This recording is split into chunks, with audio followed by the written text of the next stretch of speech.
Good evening, everybody. Welcome to the 2024 Toronto edition of the Italian Design Day. Let's start with showing the video, please, that will begin the evening. Grammarly will ensure you feel confident nailing your final thesis by supporting your writing journey from start to finish. Welcome to Ideation Station. How do I write the perfect intro paragraph? You start with understanding what makes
Again, can we go back to the slides, please? Thank you. Thank you for coming to the 2024 Toronto edition of the Italian Design Day. What you just saw is the official video for this year's event. Before we proceed with the program and our evening, we would like to acknowledge that where we are today, the land we are meeting on is the traditional territory of many indigenous nations, including the Mississaugas of the Credit, the Anishinaabeg, the Chippewa, the Haudenosaunee, and the Wendat peoples, and is now home to many diverse First Nations, Inuit, and Métis peoples. Let's also not forget that the city of Toronto is covered by Treaty 13 with the Mississaugas of the Credit. The Consulate General of Italy in Toronto, the Italian Trade Agency in Canada, the Italian Cultural Institute in Toronto, and the Italian Chamber of Commerce of Ontario, Canada, welcome you to this exclusive evening. Manufacturing value, inclusiveness, innovation, and sustainability, a theme which will be explored through a keynote presentation by renowned Italian architect and designer Fabrizio Pierandrei, followed by a panel discussion. Launched in 2017, Italian Design Day is a yearly theme-based event organized by the Italian government and the Italian Design Association. This event, with a new theme every year, features 100 design voices who act as global ambassadors, promoting the innovative and creative spirit of Italian design on the world stage. It is a pleasure for me to start the evening and welcome on the stage the Consul General of Italy in Toronto, Luca Zeglioli.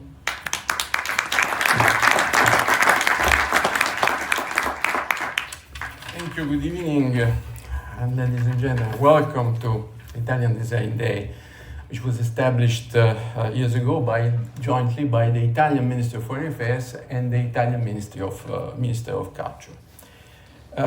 This day promotes Italian design on the international scene, and therefore embassies and consulates, together with our cultural institutes, trade commissions, and Chamber of Commerce, where they are present, like here in Toronto, cooperate to organize specific activities. This year's theme, as it was just reminded, for the day is manufacturing value, inclusiveness, innovation, and sustainability. And with this in mind, allow me to mention the internationally recognized Salone del Mobile, the furniture fair, to be held in Milan in April this year. It is one of the very best examples of Italian design, and I encourage anyone interested in Italian style to attend it with the additional benefit of visiting Milan, one of the most Italian architect and designer, Fabrizio Pierandrei. It's an honor to have you here, also as official testimonial of the Italian Design Day. He will afterwards join a panel moderated by Veronica Manson, the director of our Cultural Institute here in Toronto, and with the attendance also of Alberto Bicego, industrial designer from Vancouver, focusing on sustainability, and of course, as it's, I would say, it's tradition now, the participation of the Dean of the Center for Arts, Design and IT at Toronto's George Brown College, Luigi Ferrara. So enjoy, I hope, this stylish evening. Thank you.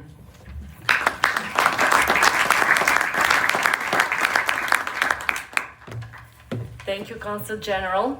Before we leave the stage to architect Pierandrei, I would like to ask Pietro Goglia, Vice Director of the Italian Trade Agency, to deliver his presentation on behalf of ICE Agenzia, which throughout the years has played a significant role in supporting and promoting Italian design in the world. Please, Pietro.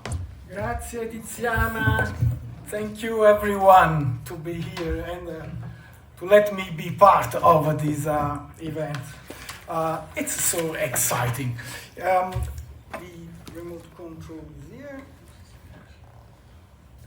Now, as we celebrate Italian Design Day in 2024, let's reflect on the 100th anniversary of the Crociera Italia, a historic floating trade fair from La Spezia in 1924. This event showcased products that became iconic in Italy's manufacturing prowess. Fast forward to a century later, Italian Design Day continues this legacy, celebrating Italy's commitment to design excellence, innovation, and renowned legacy. Since those days, the Italian Trade Agency, born in 1926, has amplified its role in support of Italian design through several initiatives. Not only do we promote the manufacturing industries of final goods throughout our network of almost 80 offices in the world, but here in Canada and North America support Machines Italia, project managed with the help of Sabrina Osmani, where excellence in design is one of the key messages, also in the technologies for industry. Today, Italian design shines in the furnishings, agri-food systems, fashion, and factory automation sectors, which have evolved over the last century in specialized industrial districts. Here, the passion and innovation of entrepreneurs and family businesses in manufacturing blend seamlessly with the social cohesion among workers, families, suppliers, and related activities. This synergy has fostered networked ecosystems that operate efficiently, comparable to multinational corporations, despite being largely made up of SMEs.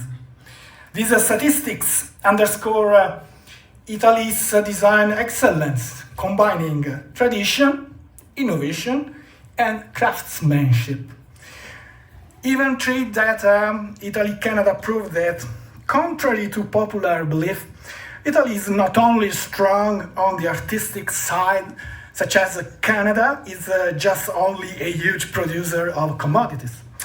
Both of them are also on the manufacturing side, and trade results prove it, as the G7, shoulder-to-shoulder members and the major IMF advanced economies.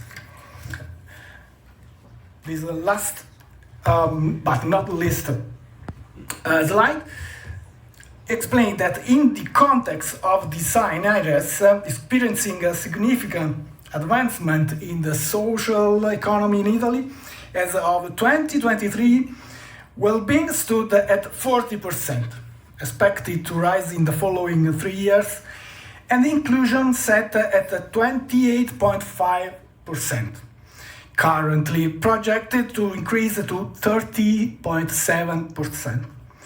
Some hints come also from another breakdown among the areas in which design can improve social sustainability, where safety, entrepreneurship, economic resilience, user experience, and social diversity rank especially high.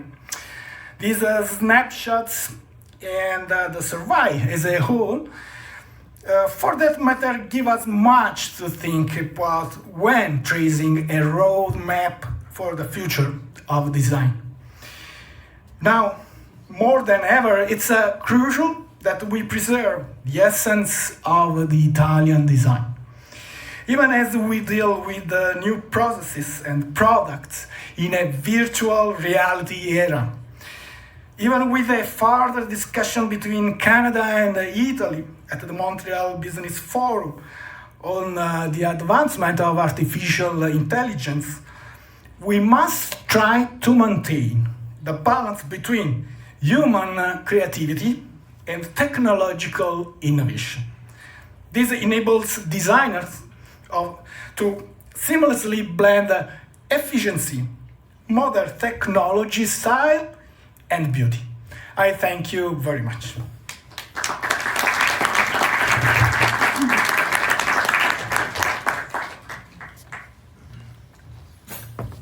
Thank you very much, Pietro. Your presentation was really interesting. And now I would like to introduce the next video by Salone del Mobile, Milano. Let's take a look before we proceed.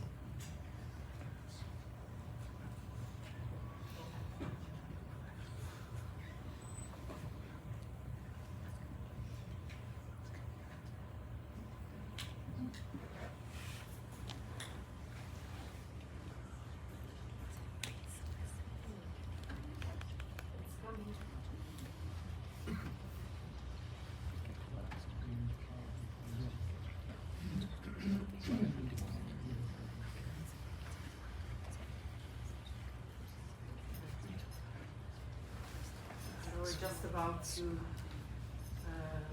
watch a video on Salone del Mobile. Is the video ready to go, or should we proceed? No, we're gonna proceed? Yes. Okay, so maybe you're gonna watch it at the end. So at this point is time to, can we go back to the slides, please? To where we left with the, and it's time to, okay, perfect, thank you. So we're gonna proceed now, and I'm really eager, as I'm sure you are as well, to learn more about design and inclusiveness, innovation and sustainability, and the concept of manufacturing value through the words and the experience of architect Pierandrei. Fabrizio Pierandrei started his career as an architect, promoting a holistic approach to the discipline, which disregards boundaries between design fields, gathers methodologies and tools from different disciplines, and fosters the necessity of cutting-edge research on technological, social, and behavioral features.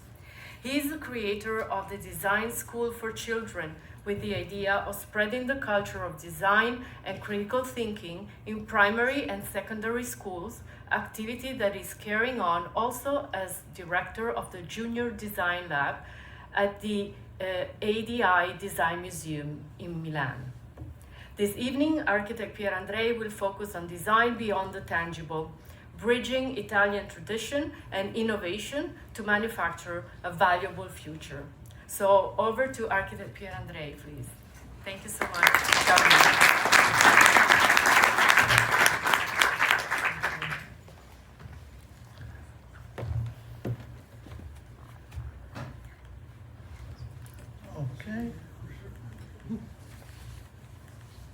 Okay, first of all, thank you very much for this invitation. It's always a pleasure to me to share my experience, to have the opportunity to talk about my work.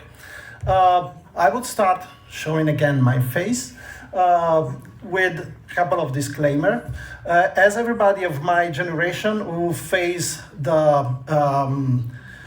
arrival of digital technology in the profession, my probably calling myself an architect today, it will be a little bit like cheating. So like everybody who did not decide to go deep in one sector of the profession, but more trying to understand what could be the role of design, I would like to call myself a little bit like an explorer. So someone who was curious, always curious about what is not only the goal of my profession, but also what can we reach through design as a sort of language, a language that could put people together.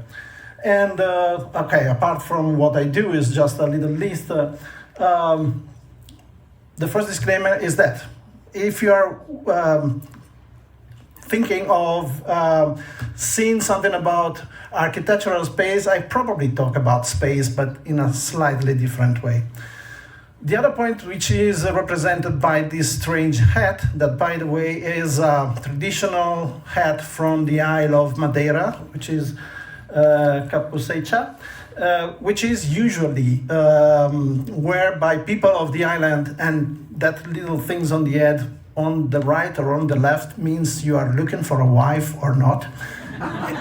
In this case, it's not for that reason, but I like the shape of a question because, again, another disclaimer, if you're looking for some statement or some, okay, we have the recipe to face the future, probably you will get a little bit disappointed by this presentation because I'm much good in making questions than in having very fixed reply.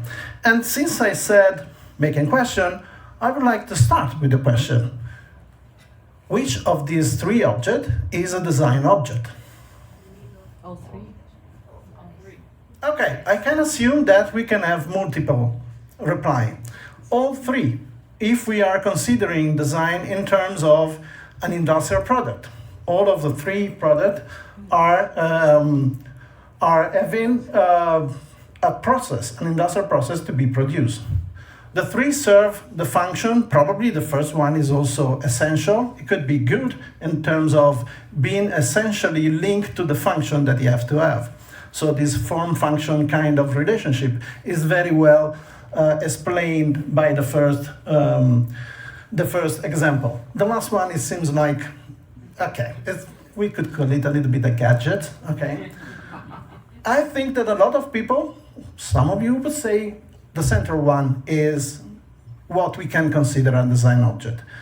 By the way, it's an object made by Mendini, by Alessi as a company, and it's called Anagi. They all serve the same function. They are all corkscrewer. But I make you another question. If you are invited to a marriage and you want to bring a gift with you, which is the one that you will choose? Okay, probably this is much more clear, is the one in the center. That's because this object is a sort of smart object.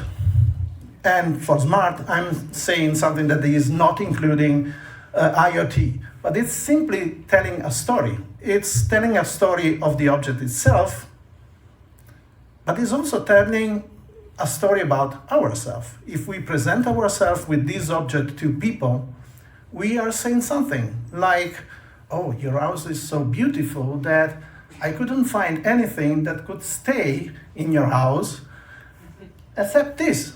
That is an object that the designer was designing with the intent of giving dignity to daily objects that we usually put in a drawer. So you understand there is some intangible aspect in this object that is giving some interesting aspect that we can call a value that the design added to a simple and humble object that stay in the kitchen. We can put this on the counter, no more hidden in the drawer. If we present to the marriage with this, it's like saying, love, dear, you should drink less. Okay. So what we see here, it's not a very precise definition of what is design. Again, it depends on what we are looking for. In the industrial society, we were looking for something that were merely functional. Okay, we have many examples of design that was made to be efficient. I don't think that Anagi, that corkscrew, was more or less efficient than the other. It was just playing a role on a different level. And it's a kind of example of how design as a discipline, it's keep on evolving. It's keep on evolving, and it's constantly questioning what is its goal and what are the boundaries within which it has to work. This is linked to two definitions that is pretty obvious, but I wanted to report it here. Between what we can consider design, that in English is a unique word, but in Italy could have two different aspects, which is like design as disegno, okay, which is from Latin designare, so mark out, to appoint, to designate, okay, to create a sign, okay. So it's kind of choosing something, choosing some aspect that we want to elevate, okay. Or on the contrary, the same words in Italy means progettare. When one is a designer, is a progettista, which is again from the Latin, but with a completely different way of intending our activity, which is like trying to look forward. I think that one of the quality of a designer is being aware of what is the situation in which we live, but always keep maintaining some sort of optimism, because our work is projected into the future. It's in the word that design is underlining. So if we see some of the characteristics of the design, this works better in Italian because it rhymes, so it's vedere, prevedere, far vedere, it's music, okay? But actually, these are the three characteristics of design, which is the ability of understanding what is happening, so getting from the reality, okay? The ability to elaborate from the reality and to bring to a different level in the future, so imagining what the future could be. Okay, and the last part is as well as important is to create those stories that make possible for other people to participate in these passage.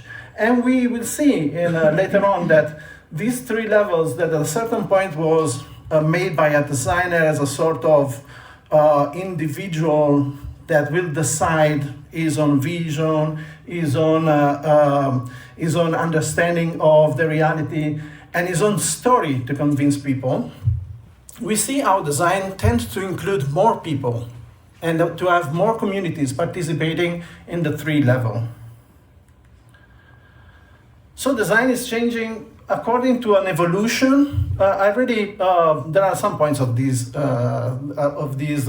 graphic that I don't like. I don't think that was a moment that we have no design in our human history. But yes, there was a moment in which design was conceived as a sort of spice. There is an engineer that is cooking, and then the designer arrives and put a little bit of spice to make the dish more flavored. Okay, stylish, just style. Okay, actually, to me, it's something that is much more into the object, and it's related to the beauty and the kind of relationship that we want with the object. But again, it's something that stays in the tangible aspect of design. Design in the last decades moved toward being a process. And so design becomes much more interrelated with what is the creativity that we put, what is the critical thinking as well, that we put into the process of designing. Till arriving to defining design as a strategy asset to change, to provoke change. I like better this scheme, that is the one that we use in our office, that shows how from tangible to intangible we pass from designing product and space, and that's why I consider in my time, in my evolution, I consider architecture from a discipline on its own to the ability of designing the context in which something is happening, so as a sort of stage in which people have to interact. So I consider space as well as product as kind of tools and context in which something is happening. To services, which is actually the interaction between people, or the delivery of value, delivery and exchange of value between people. The system, which is the design of the whole of product, space, and services, till arriving to the policy, in which design as a process and as a strategy support policies for change. This is a book that was kind of a milestone in, for everybody who works in social innovation. And it's a book by Ezio Manzini. It's in English, you can easily find on Amazon. I do not take any royalties, but this is just an friendly advice, okay? And it's telling, it's giving a thought about what is the meaning of design in a moment like the society in which we live, in which everybody have much more creative potential than before, okay? That question mark to me is just to underline if it's really everybody creative enough, or if we should work on people creativity to get the best out of it. But yes, it was a kind of book that was also collecting a lot of experience that Ezio Manzini, professor from Politecnico di Milano, was collecting to see how the contribution of everybody is important to reach certain level of social innovation. I think that not only design change, but also what is the goal of design is changing. For instance, I use this representation, again, design as a sort of language that make visualization of very difficult concept, okay? That was made by a young Chinese designer that was working for Facebook, which was representing the evolution of design from making order in chaos.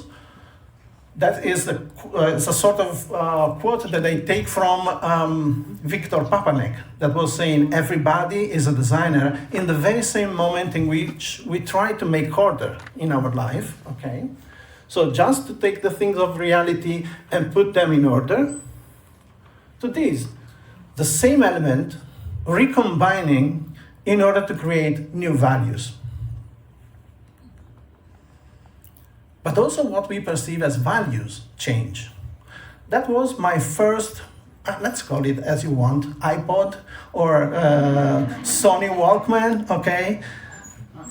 What was the feeling of freedom that I perceived when I got that object, that by the way is a design object made by Bellini in '75 for different companies, but this one is the one that probably was the most famous, is a Mangiadischi. I don't know if this exists or if you remember what it is. It's a record eater, okay? So you put inside one record and it was able to, yes, just to play that record.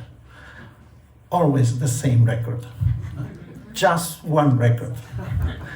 And on batteries that were like this, lasting half an hour. But was freedom, because I could listen the music in my room and not on the turnstile in the sitting room in front of my parents. Okay? Let's imagine today my way of listening to the music, which is totally based on the abundance. I would be feeling poor like I am here when I do not have internet connection, my data plan as in Italy, not to have the thousands of songs that I never listen, but always in my pocket, okay? The way we purchase music changed for this. It's not just technology, it's also the way we approach music. I was born in Milan, but I grew up in a very small village on the Ligurian Sea, and there was just one record shop. And I knew that when a new Pink Floyd album was going to be released, I have to run because there were just 3 copies. Or I have to make an arrangement with the owner of the shop and wait it for 15 days. Okay, that was a way that is totally different from the way we purchase music now. I made this question to my student, and I always ask, let's just say, I make always question, what is the last song you ever bought? In times, this question was receiving different replies. Then arriving the generation today in schools that say, buying songs? Music is free, you can have it for free. Okay, stupid me, okay. But look at this picture. They're representing the cover of the book. These were how we buy music. We were shuffling and say, oh, this is a good cover. There should be good music. Take it. And usually it was, one song good, the rest rubbish. Okay.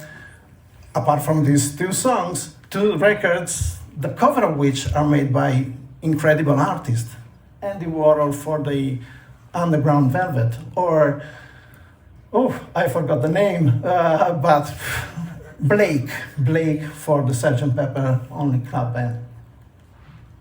How we experience music change.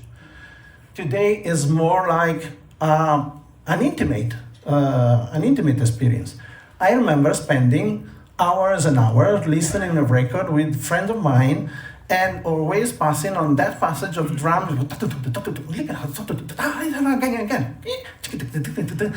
over and over and over. It was a social moment. The social moment today is just about live music, okay?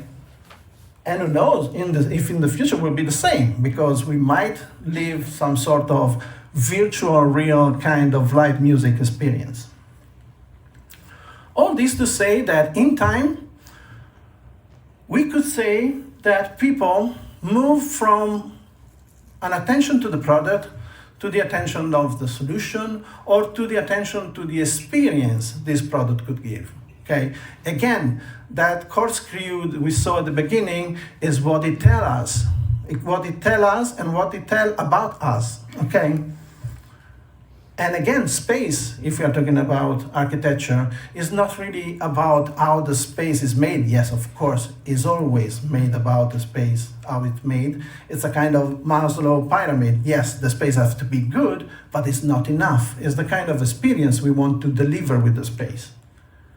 And you know, who teach me was this guy here. We were appointed to do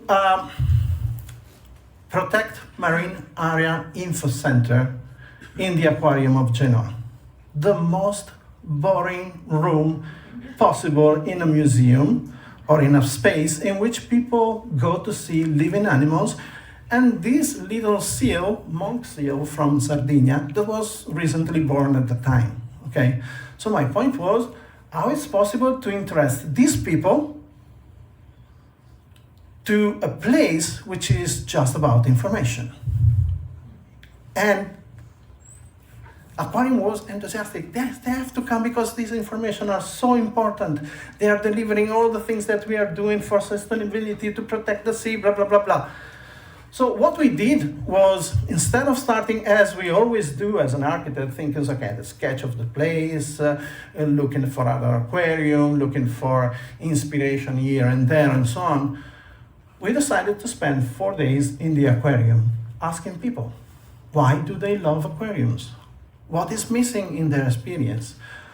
Why they keep on returning to the aquarium? And what we discover is that people would like to swim with the animals. People would like to be in the water. People would like to touch the animal, okay?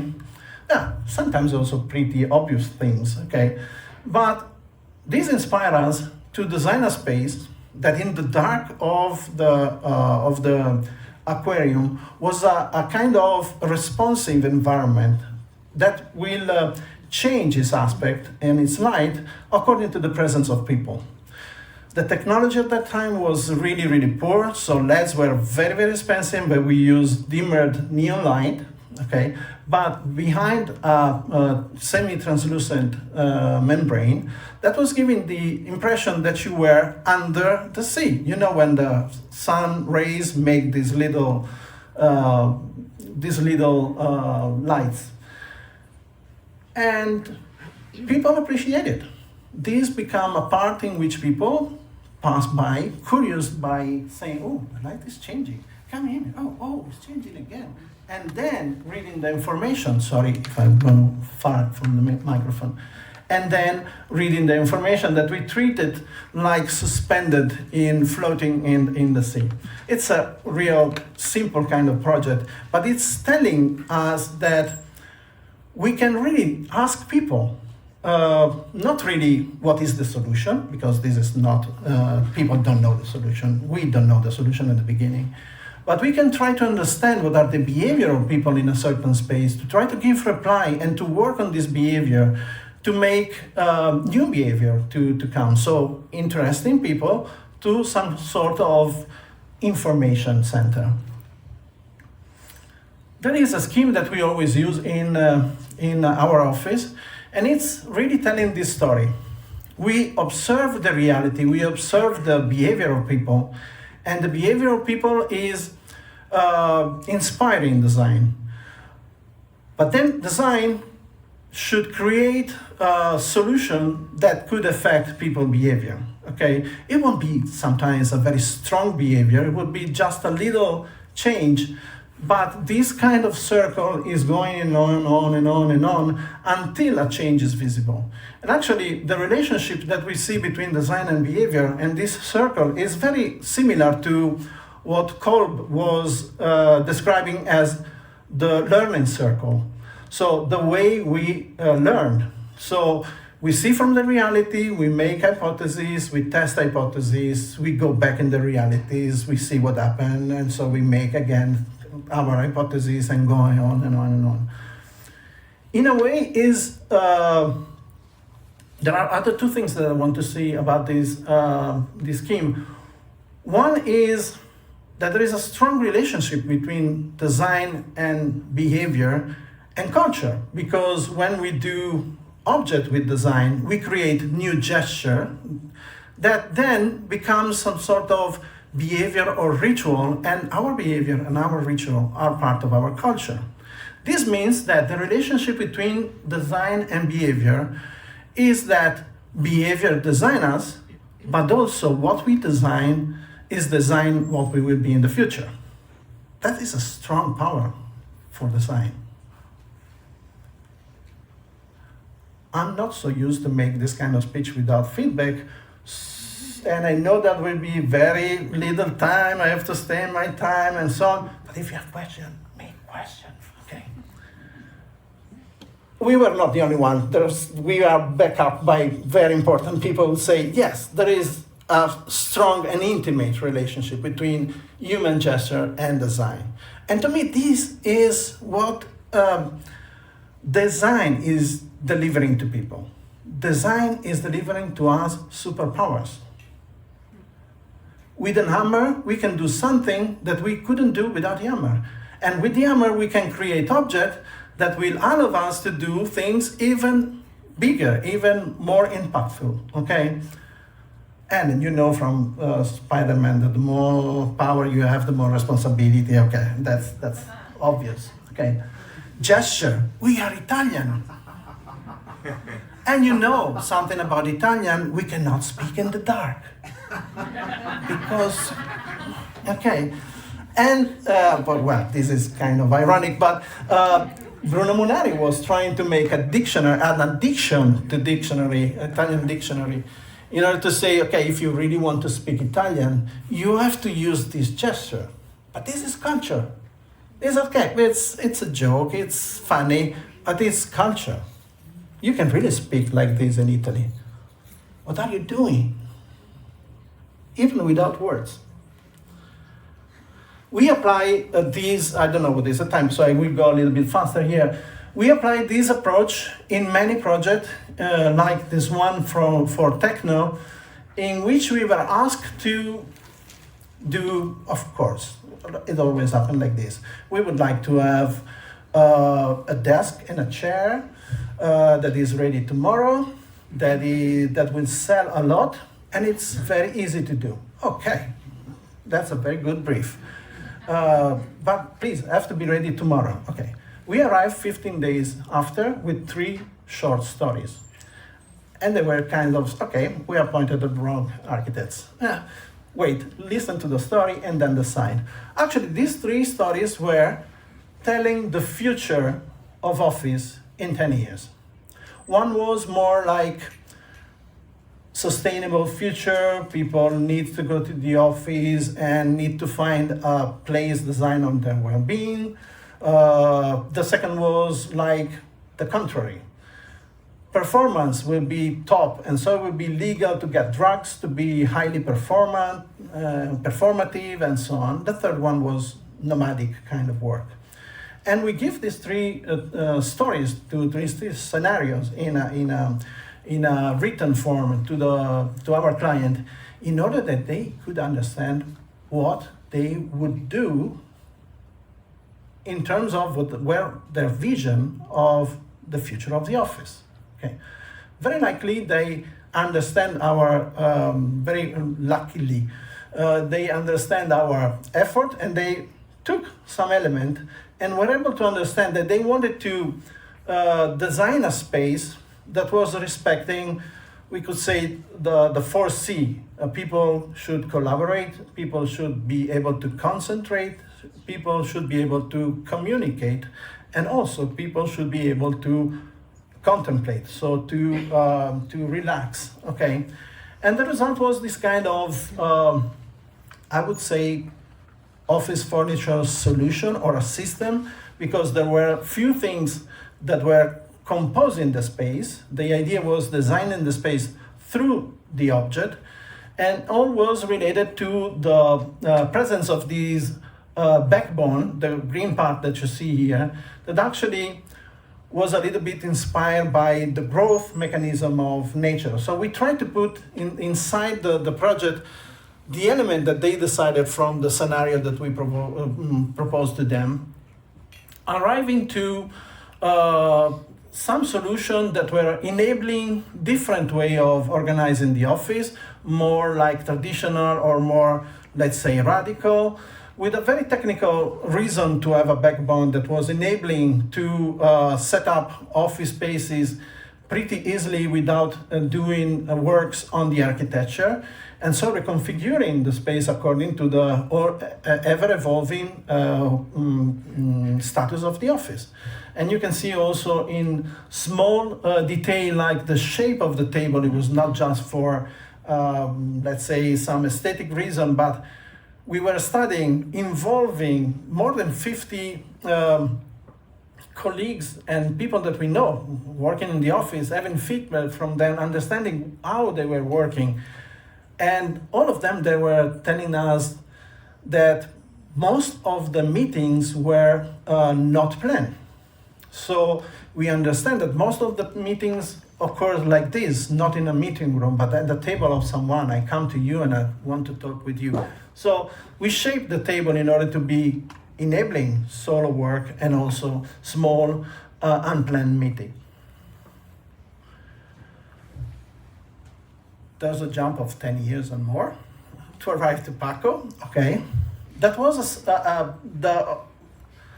a big shift in my profession, and it was driven by a question that was, okay, but if design has the power to understand people behavior and to move and create values around people behavior, how can we use this power to promote social innovation? What could be those projects in which we can really try to tackle the challenges of sustainability, of social innovation, and of course also of business opportunity in community that might be marginalized and so on. So what we do was trying to set up a process again, okay, in which we involve colleagues, ex-student, people that were design-minded, let's say. So not only designer, but also educators, also people interested in the role that design could have. And we tried to set a process that was trying to understand what were the areas in which we could work and what were the form that we could have to create project in social innovation. And the result was what we call a design collaborative, which is a very open organization in which everybody is free to work in project that he or she likes. It has different role according to the experience. It could be a learning platform for people who wants to get more experience in specific fields, okay? And actually what we were pointing out, okay, these were the question that we had at the moment, at the beginning. These were the questions that were arising from the continuous speech that do not think of something very or academic or very, how can I say, structure. We meet in aperitivos, sharing food, sharing drinks. So sometimes the questions were also generated by the, I wouldn't say abuse, but use of alcohol. Apart from this, yes, these questions are pretty serious. So one of the points is, if everything is changing, who can guide us? What are the elements of the past that we can use that is enabling us to face an ever-changing world? The kind of office furniture that I showed before, the name was Beta 1.0, because the idea of the office was that we live in beta. We are like always in a beta version of ourselves of tomorrow. Okay, we are always evolving into something that we do not have a very clear idea of what we want to be. Okay, sometimes we are following the technical innovation. Sometimes we are driven by ideology that is still exists. Okay, even if it's not the same that 20 years ago, but it still exists. Okay, how can we be sure that what we do will be sustainable, will be inclusive? How can we bring people in the process? And then the last point is pretty important today. Let's consider how important is this question, how and what to teach to younger generation in a moment like the last 12 months in which we see everything a designer can do made by a machine in minutes. I have a perception of what we can teach, okay? But I wouldn't tell it now, I would tell it probably later. Okay, so one of the points was, yes, keep working for people, yes, keep working with people, but we should try to use design to empower people. So one of the points is teaching design method. Teaching people how to train their creativity, because everybody is creative, and be creative needs training, needs effort. And that's also why AI could be dangerous. If we don't see this value, we think, okay, I can do a video with Sora in 2 seconds. And it's much better than a video that I can do in 3 weeks, okay? So if we do not empower people, we will not be able to make them see the difference. Okay, this is like moment of what we do. We create some sort of manuals and process that enable the possibility of working with communities, but without forgetting that for us is very, very important. Sometimes communities are so strong that they become some sort of self-looking entity. Oh, we are ourselves against all the world that is against us, okay? We try to see communities starting from the individual. That's why we use this me plus as a sort of 3-level in which we adapt the individual need to the one of the community, not canceling the individuality of people. And one of the points that for us was very important, apart of course the moment of empathizing with them, it was like sharing stories, because everybody has very precious stories that could be used in terms of defining the future that we want to have. And then again, these stories are collected, put it together, and then the point is, okay, what we do with these stories, what are the resources that I can use to make them real, and then actually make it. It's something that is very wrong in any design tools. It seems linear, it's not linear. It's a back and forth, it's going back to the beginning, blah, blah, blah, okay? But there are some, okay, by the way, if you scan the code, you can download the guide for free, okay? It's a little advertising, but again, this was part of a project that we did with several universities in South Africa. And again, it was a way of understanding what were the mechanisms, what were the emotional side, but also the rational side of the process that should be taken into consideration to make people taking action, understanding that the problem that they have are the problem that all the community have. They are unique as individual, but many times the problems are not very different one from the other. Till arriving to the last point of this talk, that is like, okay, but where to put the effort? Well, the effort for us, it was kind of immediately visible. It was trying to look at the younger generation. The younger generation, that could be young adult, sometimes a young adult in Italy could be also 35.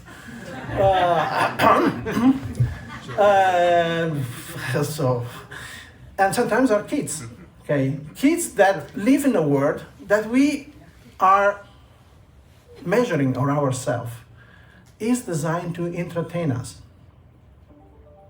Look at, oh, there's a cell phone. That's exactly at the right moment. Look at social media. Look at Netflix. Look at all the abundance that we have. Okay, that is good. We have a lot of information, but we are not able to handle it. So, how many times it happened to me? So, but I ask you, how many times you spend the night deciding what kind of movie you could see on Netflix? And then you say, oh, 2 hours and a half? Okay, let's go to bed. No movie. Okay, we are not able. We are not used to have such an abundance. Or the contrary, TikTok. Mini format, few seconds. We saw 200 of them. And what we remember after these 2 hours and a half of TikTok? Yes, we were entertained. That's good. I'm not saying anything against TikTok. But if this is the only way we train our kids, this is the only way our kids will spend their time, we have a little problem, because everything is designed to entertain, everything is designed to fill the time, nothing is designed to process the information you have. So it's good to have TikTok, but it could be good also to have a little bit of time to process that information that I get from TikTok, and we do not have it, okay? So sorry, this is the boomer side of me that is saying, okay, I have an age, I should behave for the age that I have. Okay, so what we do is, how can we create programs? How can we cross-contaminate schools by bringing design into existing program? And how can we make design as a basic knowledge?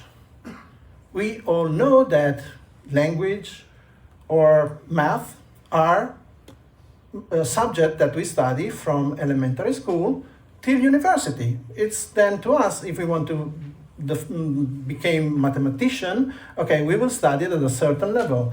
But some basic skills in math, we should have it whatever we decide to be.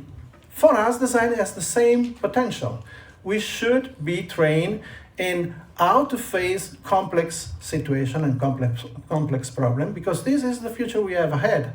Many of the problems that we have to face in the future will require a different way of thinking and will not be easy to be solved by using a manual or some solution already made. Okay, this is a sentence by UNESCO, which is, well, okay, also UNESCO say that, so let's do it. Okay. What we did was to try within Paco to create a sort of box in which we would put all the initiatives that are related to diffusing and disseminate design thinking and critical thinking ability in schools and also in activity with families and other institutions. To us is a crucial element to be able to navigate complexity. So having the capability of understanding what are the elements on which I want to work on and what are the potential that I have to change is an essential quality to face the future. And we had a great opportunity when this museum was opened by Adi in Milan. It was open just in the middle of the pandemic. And what we have, we do a little junior design lab in the museum, in the pandemic, so nobody came, of course. But since then, we have the possibility of testing with small group of people, 1 child, 2 child, very distant, some of our programs. And we start actually doing program both for families during the weekend. It's like, again, it's a sort of entertaining again, but with the reference to the history of Italian masterpiece, and during the week with schools. Well, just to let you know, the Adi Museum is the museum of all the pieces who won the Compasso d'Oro. Compasso d'Oro is one of the oldest, if not the oldest, design prize. that is monitoring design since 70 years almost, and monitoring design that is made by or Italian companies or Italian designers. So you can imagine along this year how many product, service, publication, books, graphic, domestic tools he collected. It has a huge warehouse that is supporting an exhibition, a continuously changing exhibition of Italian pieces that we use to teach the young generation what were the element of design tradition that could be useful to keep on working on even in the actual and future times. As you can see here, well, by the way, this is my daughter explaining, so proud father, explaining what were some masterpieces of design. We can see some Little Monkey by Munari, that was one of the first toy that were made in rubber and not fabric or wood or metal as it was before. We see here, just in a picture like that, how one of the characteristics of Italian design was to be generated by a generation of designers that were pretty aristocratic, so they were kind of very cultured people, but with a very clear democratic vision that was the one of teaching people how to have a good relationship with object and bringing beauty even to the most humble of the object that is surrounding us. So we can see small things. In the museum we have a bucket which is made of plastic, the first bucket in plastic. I mean, you put a bucket in a museum, it doesn't seem such a big thing, okay? But still, it's a domestic, everyday, beautiful object that you can have a relation with in your life. It was not designed for luxury. It was not designed just for Ferrari and so on, which, okay, it's good. It should be also that considered part of the Italian tradition.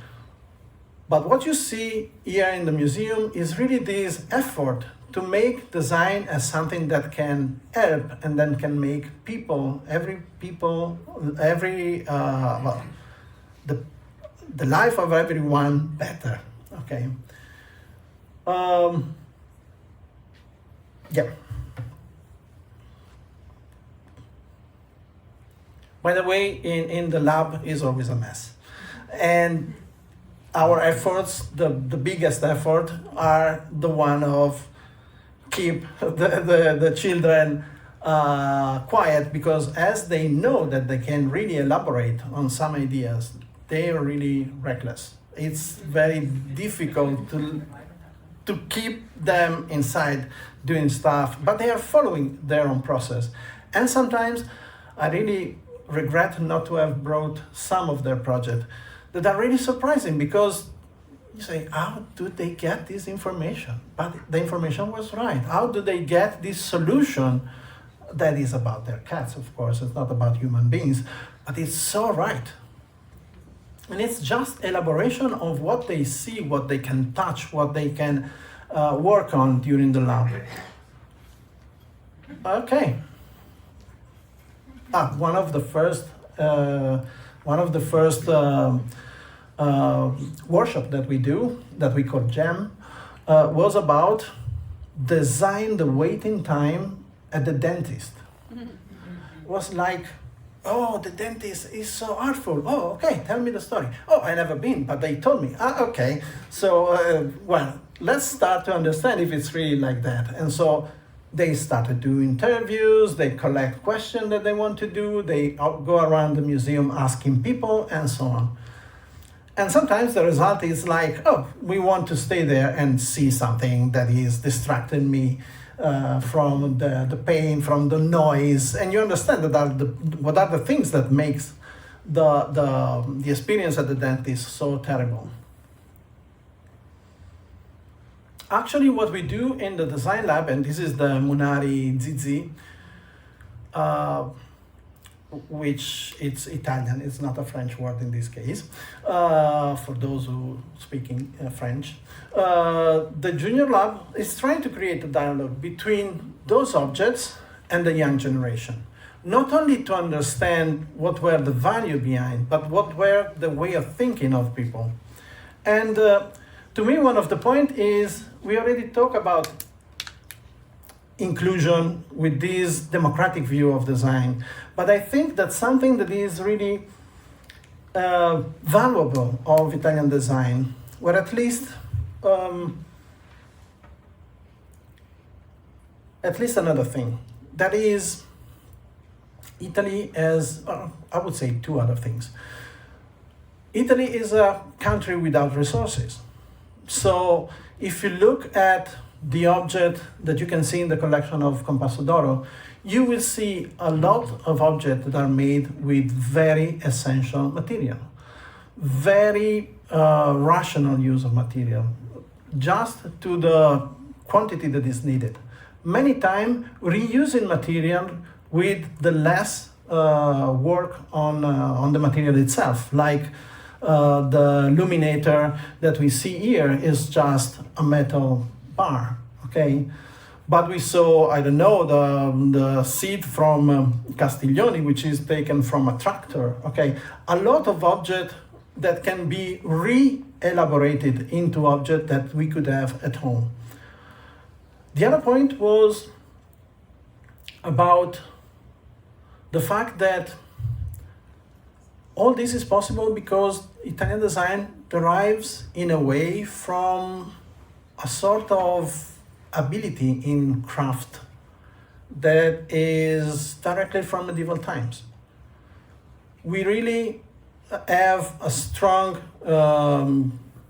craftsmanship, is it right as a word? So people who know how to treat leather, people who know how to treat metals, okay? And this is something that we keep on having for generation and generation. When these masters of Italian design have to understand how they could do, how they can realize their ideas, they had a lot of people that were ready to do it because they were able to do everything.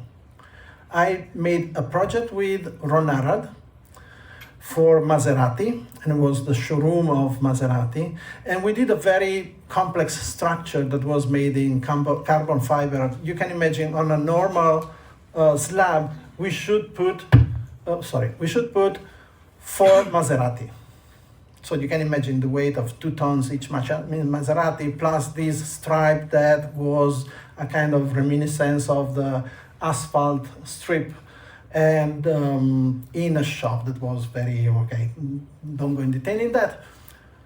But we went around almost all Europe to try to find a company that were able to do this kind of structure. We go to the company who made the Alinghi boat, which is, I mean, one of the boats who won a lot of competition, okay? We went everywhere. Then we found a company that was a family-based company in Latina, which is a very small village close to Roma. The name is Bonansea. We discovered that they were doing the carriage of the fast train in Sweden. But it was a company that was really no more than 20 people working, including administration and managers and everything. Nobody know them, but that capability is really part of what design is in Italy. It's really the enabler of what design is in Italy. I almost conclude my presentation, so I'm 2 minutes. Okay, 2 minutes, okay. This is one of the way, this is really a kind of game educational game and so on. We try to mix the kind of lessons from the master of Italian design to some activity that could nurture the critical thinking, the observation capability, the curiosity, and then the creativity of kids. So what one of our last project was creating a sort of notebooks that are collecting on a specific topic what could be the design object we can use to create new activity for kids, and just to have a sort of continuous learning also outside of the lab. By the way, there are many of them already, also in English, available also on Amazon. So here is saying that I'm going to close the session. I'm not able to say drawing a conclusion because I don't think there is a conclusion. But we can say that there is a punto mappa. For those who are not Italian and those who are not used to navigate, punto mappa is a way of measuring where you are when you are navigating in the middle of the sea. Okay, so not a conclusion, but at least try to understand where we are. We are definitely facing a word that many people call VUCA. Okay, there are also other definitions, but this is pretty cool because we can easily make this kind of jokes of word. It's a volatile moment with a lot of uncertainty, complexity, and ambiguity.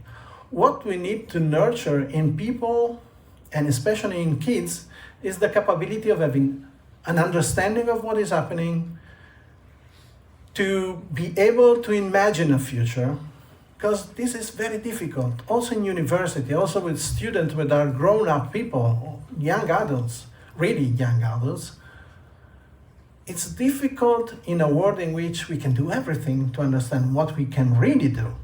Because actually, technology almost all of us to do whatever. And for whatever the problem is, we could have an app that solves the problem, which is not true, okay? And it's really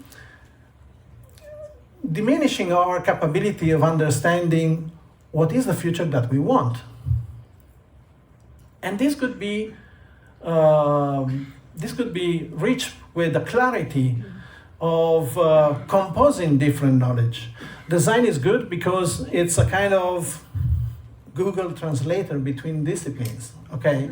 You can put things from psychology, ethnography, and so on, and also technology aspect, and you can compose a language that is more or less understood by everybody. And then to have a sort of adaptability to what is happening, to adjust, because again, it's no more the time that we can say, okay, it will be like this, because it's so uncertain. We should be able to adapt to what is happening. I will use a final couple of pictures about the church in the town in which I live. For those who have been in Milan, this is the Duomo of Milano. And to me, it's a very important element. It's a kind of reminder that is telling us that we should nurture also our capability of having a vision. Because there was an exhibition in Milan a few years ago, and this exhibition was about all the documents that were made, that were certifying the works of the Duomo and so on. There's a way of saying in Milanese that is like, sei come il Duomo di Milano, you are like the Milanese Duomo, to say that you are something that should never come to an end. Actually, the Duomo di Milano was never, probably just, in this picture you don't see the scaffolding behind, okay? It has never been completed. And when it was completed, it has to be restored, okay? And the interesting part is that Duomo di Milano was made by people who were not looking at the end of their effort. So since 1386, people start building something that were not able, that they knew that will never use it. They will never see completed, okay? And this is important. At least there are two aspects that to me, it's keep on coming into my hand. In the document, it's written that even the prostitute, in the morning after the night spent as they have to spend it, they pass by the church and give money for the church. And when they restore the Duomo up to the last of the guglie, which are the statues on top, they see the quality of the statues that were not visible to human sight because they were too high, too either way, and so on, made like those statues that are in first sight. That's to say the dedication that people, all the population, all the community of Milan for hundreds and hundreds of years put in the construction of this monument, okay? Without thinking, oh, but is a seed the budget, or oh, I could use it, okay? Because not even the son of the son of the son of the son of the son would have been able to use it. This to me is saying, okay, this is kind of Milano never finished. Okay, this is saying to us, we should think also of what we left out of what we do, okay? And not simply keep on saying to ourselves, we do not have time, we do not have time, we have to find a solution, we do not have time. We need time. Knowledge is about having the time to process what we see. Having the time to fail is good, but it's not good if it fails. It's hurting, okay? And failing is not good if we do not have the time to process what happened, okay? So sometimes we really need times, we always need times to grow, to create knowledge. And finally, this is a quote. It's not Italian, but you know, it's Argentinian people are mostly Italian. Come on, okay, more or less. So that is a sentence that I always keep in my head. It's, a man set himself a task of depicting the world. Year after year, he filled a space with images of province, kingdoms, mountains, bays, ships, islands, fishes, rooms, instruments, stars, horses, and people. Just before he dies, he discovered that out of this passionate labyrinth of lines emerged the features of his own face. And this is what we do every day, not just the designer, but when we live, we are actually giving to others, but we are also defining ourselves through the things that we do. And I think that this is the last message I will leave to you for the discussion after, and the role of design could have for the future. Thank you.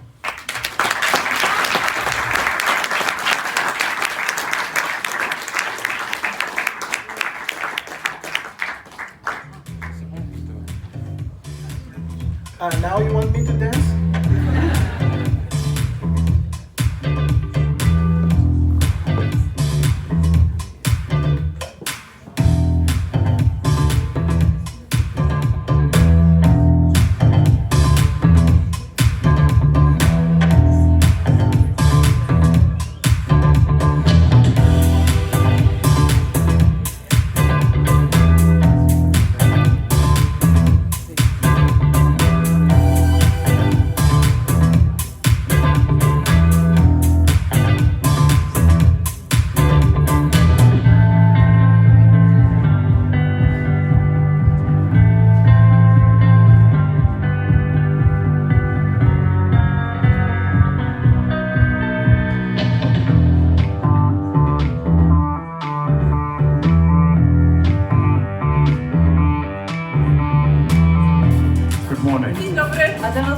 Guten Morgen und hallo. Buenos días. Namaste.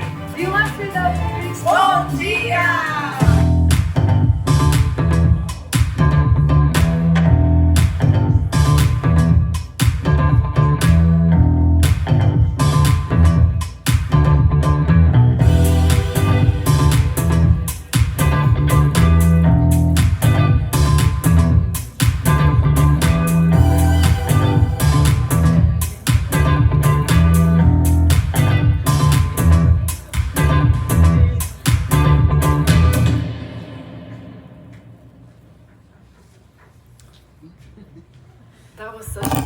interesting presentation by architect Pier Andrei, and I think this will be the starting point of what will be a very informative and stimulating talk to follow. The panel discussion, which is about to start, is moderated by Veronica Manson, director of the Istituto Italiano di Cultura. Our panelists tonight are Luigi Ferrara, Dean of the Center for Arts, Design and Information Technology of the George Brown College, and Alberto Bicego, architect and founder and director of Bicego Design, Inc. Please, Veronica, over to you. The stage is yours. Thank you very much. I would like to invite the stage, and we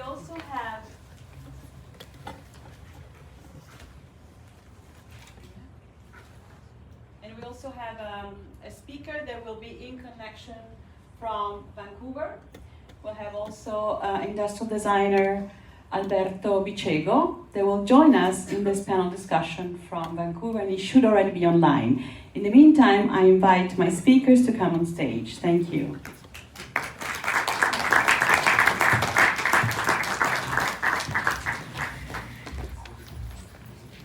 We are preparing the stage.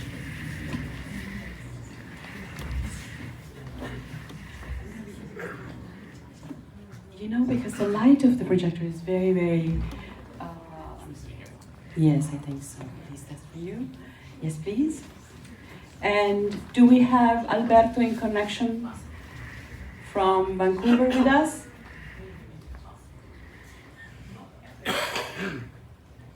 Hi, Alberto. Can you hear us? Can you hear us? I'm asking our... Yes, now I'm connected. Welcome, and thank you for being with us from Vancouver. And I'm sure you had the opportunity to follow the presentation of our Fabrizio Pier Andrei. Yes, of course. So before starting, I want to say a few words and I say that connect, a few words about the CV of all our speakers, because they have all three very strong point of connections, and that will actually lead us into the discussion that we'll have. So I'm starting with, of course, Fabrizio. He was already presented, thank you, Tiziana. But I want to add a few words about your curriculum. In more than 30 years of work, you have developed skills in meta design, behavioral research, and we saw that in your presentation, social design and social innovation, product service and strategic design. When you founded Paco Design Collaborative in 2012, it was an innovative network of professionals whose projects explore the potential of design and education, as you very extensively showed us tonight, to foster social innovation and sustainable behaviors. Now, Alberto, I will also say a few words about you, because you are an industrial designer with a particular attention to concept design and strategic design, and a specific focus to durability, but also to the total recycle possibility of the product at the end of its life cycle. In other words, you are very interested of fighting, as we discussed very briefly a few days ago, fighting the built-in obsolescence of industrial products. So you're also very focused on the theme of this year, which is sustainability and design. And Luigi Ferrara, of course, he doesn't need very much introduction. You are not only the Dean of the Center for the Arts and Design and Information Technology at George Brown College, but you are also the chair and CEO of the Brookfield Sustainability Institute.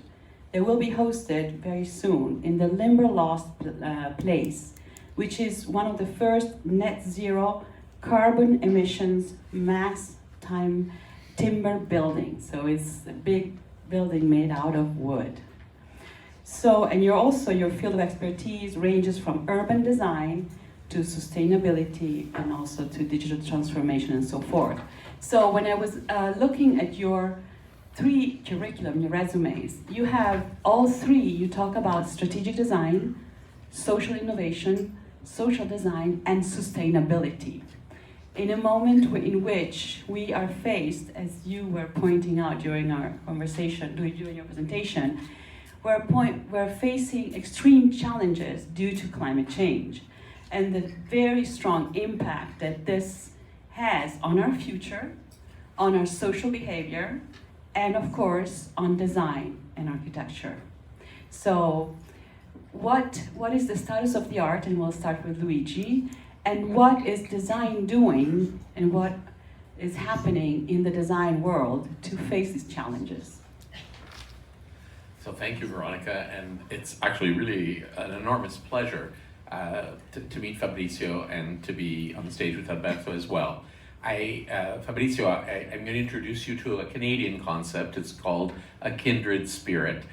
You may have never read Anne of Green Gables, but famously in that book, she meets a friend who's a kindred spirit. And listening to your presentation, I feel as if I've met a kindred spirit, because I too started something over 40 years ago where we would teach children what I called architectural literacy, so to understand their own environment. And we used to go to Indigos with my wife and friends and colleagues who were young architects to help them understand the design process.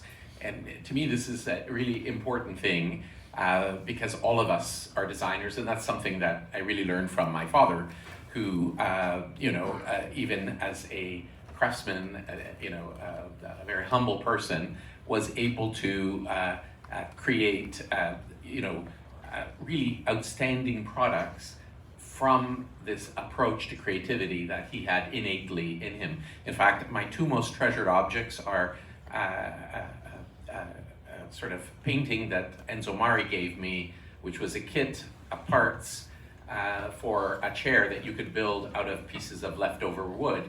He didn't know that my father had built a similar chair out of pieces of wood scavenged from his workplace. And they're my 2 most proud possessions. But there's so many things in common that we share in terms of thinking about design strategy. I've been running the Institute Without Boundaries for 20 years at George Brown College, which was focused on design strategy and focused on co-creation and whole systems thinking and systems design, and really the values of inclusion, ethics, intelligence, and sustainability. But one of the most interesting stories about that period was we were designing a social housing unit for Costa Rica, and we had 45 design teams from around the world. And then we decided to give this project to 10-year-olds in Toronto at Elizabeth Simcoe Public School. And they were the only team that thought about earthquakes and environmental issues. All the professional designers were obsessed with the aesthetics, the social side, the manufacturing, but they had actually forgot the environment. So it was really, really quite a lesson for, first of all, how you need to super solution, which is, I think, the process that you're developing, and it's a process that we really pushed at our Institute Without Boundaries. But recently, we really had to change our direction, not because what we were doing was not interesting. We were pioneering interdisciplinary design. We were doing many of the things that you were doing. But as we were working on these problems, we realized that we were going too slow, that we needed a faster effort and approach, because we were taking our time and thinking about processes, but the world, unfortunately, is heading into a crisis. And so how were we going to, in effect, change and train a new generation that, and forgive me for saying this, is probably the least prepared to confront the problem that is coming their way? Problem, exacerbated not just by our generation of baby boomers, but by generations, for the last 300 years. And so this is what our work now with Brookfield's about. What we have is a global solutions studio that's working with companies, governments, foundations, and nonprofits to develop the solutions that we need for tomorrow in the solution spaces that are so critical. And then we're training students in a new way where they work in the solution studio, and then they, for 2 days a week, and then for 3 days a week, they actually are involved in advanced research projects that are trying to push us towards the answers that we're going to need, not just immediately now, but within 4 or 5 years for our society, to accelerate that kind of innovation that is required at the moment. And finally, we're building an observatory, like the one at the Polydesign, that is sharing the knowledge and the solutions. So we're excited. We've started on this just now for 2 years, after doing 20 years of our Institute Without Boundaries. And we're doing incredible projects that are sort of really revolutionary. We just designed a circular sustainable fashion brand and developed the principles for the sustainable fashion, and are building the digital platform to enable the circularity. We're working on climate positive neighborhoods, 3 of them, one in an urban setting, suburban, and city setting. We're working on projects like aluminum air batteries to replace lithium-ion. We're working on cold chain solutions, replacing diesel with hydrogen. So these are the types of projects, but interestingly, we're working in a very similar way that you're working, where we have groups of people. We have a League of Innovators from around the world, which I'd like to invite you to join. And we're working with faculty, students, and experts collaboratively to get the solutions done. Because no one firm, no one organization, no one government is going to be able to generate these solutions. And we need to turn, interestingly, I was just in Italy keynoting for the launch of their latest PhD program in design and technology at the Politecnico di Torino, and they're focused on the transition. But we don't need just a transition. Right now, we need a transformation. We need a major overhaul of everything that we do and how we live and how we share and how we create. So the only way we're going to do that is by collaboratively working together and bringing all of our energy and resources to these problems. Because, when we started, say, the Institute of the Boundary in 2002, there were no wildfires coming, across our door. There were flooding was occurring, but it wasn't at the rate. In fact, in the last 20 years, the flooding, the 50 and 100-year floods are happening at twice the rate that they were, right? So we're really facing real problems. So to me, the power of the moment is in this collaboration. It's in training the next generation. Because really, we have a generation that has climate trauma. They know everything. They are immersed in all sorts of information that actually affects their psyche and their bodies.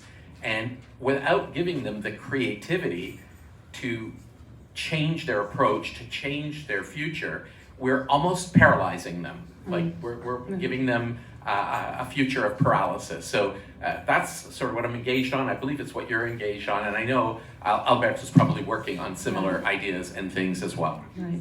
And in this regard, I wanted to ask Alberto. Alberto, you're an industrial designer. You design. Yes, exactly. Exactly. What is changing? How are you approaching design of? I know you also, for example, design motorcycles and very industrial objects. So how do you approach design in your activity? Thank you very much, and hi to everyone. This is a very interesting question. Canada offered me a very interesting opportunity. That means not only to be a designer, okay, but to be an entrepreneur. So to create my own company.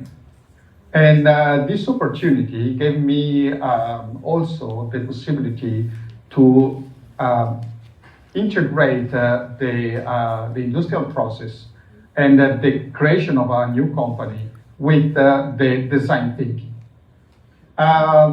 This is very interesting because creating this new entity, the news company, I had to face one particular element of production that, sincerely, it's not really considered very often.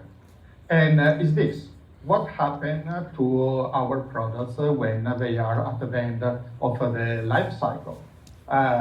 Usually they become waste, okay?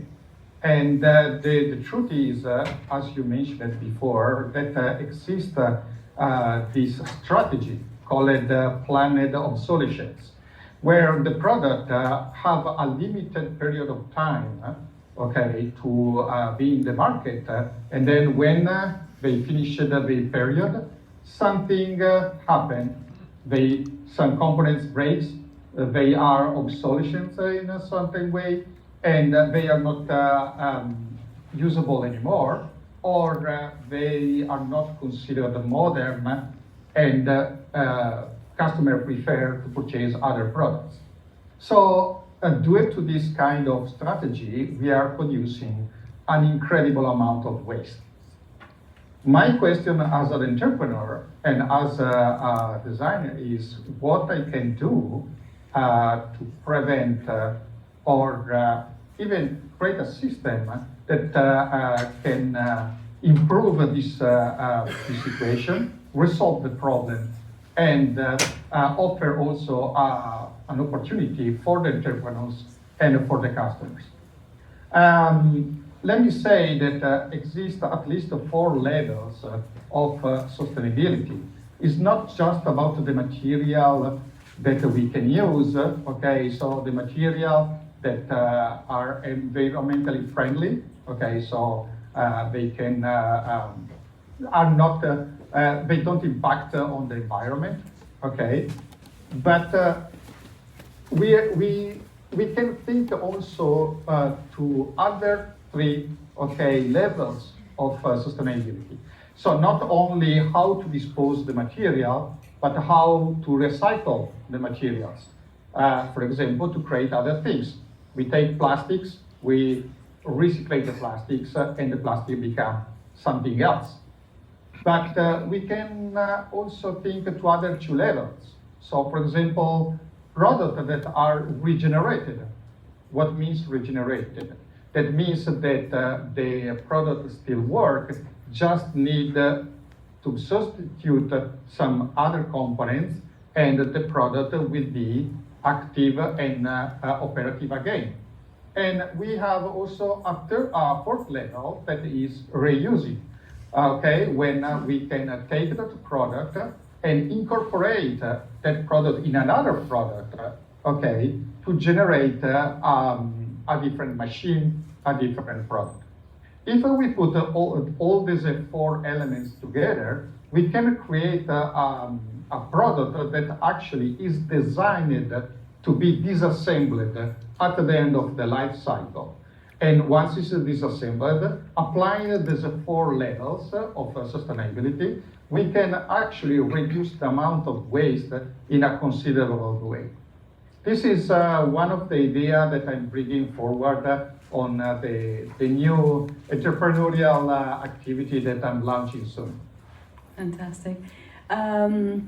You all said, and you're all teachers, not only designers, so you said, well, I mean, the alarm bell that you rang is very strong. You said we need time, but Luigi says we are running out of time.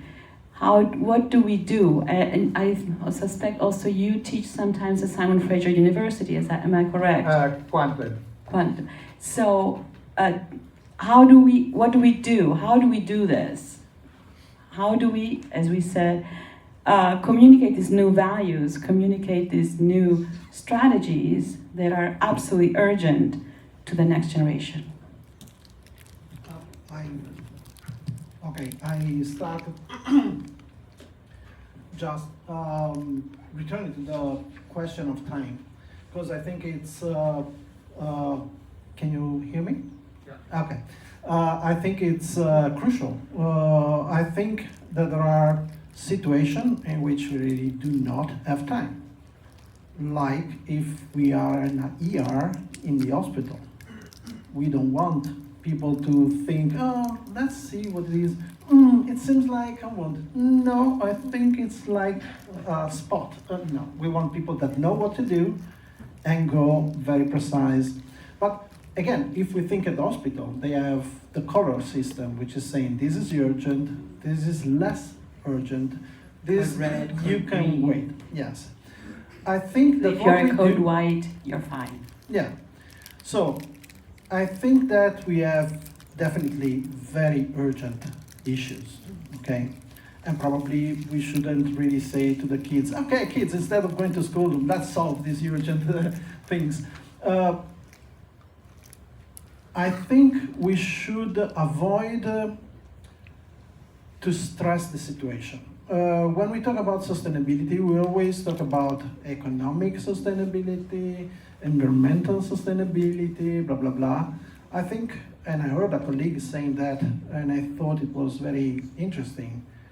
There's also sort of cultural sustainability.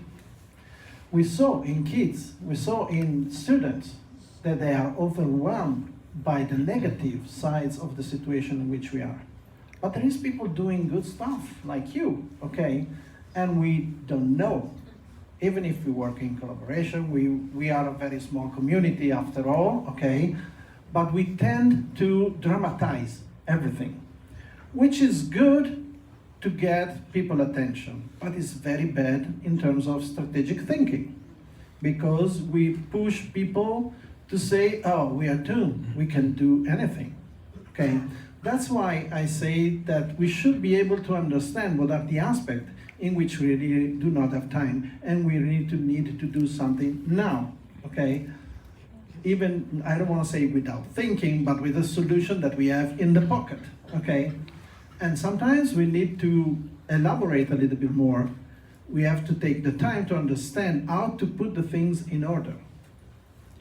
Because the risk is that. The risk is that we have generations that are blocked, and we see them in a lot of everyday behavior. Mm-hmm. They do not believe in they. It's not they and us. It's younger generation, and it's not, again, I don't want to generalize, but we see in younger generation the idea that it's not worthy to have a career or to have a stable work because we are going to die. Mm. There is this kind of disaffection to life that is very, very dangerous. Mm. It's not simply to be like overwhelmed and so and stay in my room and play a video game. Well, that's the same. It's really, it's not worthy. And this to me is something that we have to fight. First of all, because again, designer should be positive in whatever is the situation. I don't want to see that ourselves like playing during the Titanic, you know, the orchestra, and going down. But anyway, we prefer to do that instead of running at the Titanic saying, oh, we're gonna die, we're gonna die. This is not our job. Our job is to try to give us a kind of rationale in the situation in which we are, and not everybody running after the ball, trying to score the goal, because it's the way we lose the match. Right. We teach it as a children when we play football. Everybody running after the ball, and we lose the match, always. Thank you. There's any question from the public? Yes. Robert Merlacci. I'm the founder and president of Mindshare Learning, and I also own Mindshare Learning Workspace, the first North American co-working innovation center in a shopping mall. My 3 kids in business school at the time, and my wife, the city clerk in our city of Mississauga, thought I lost my mind. And this was, I'll wait for the,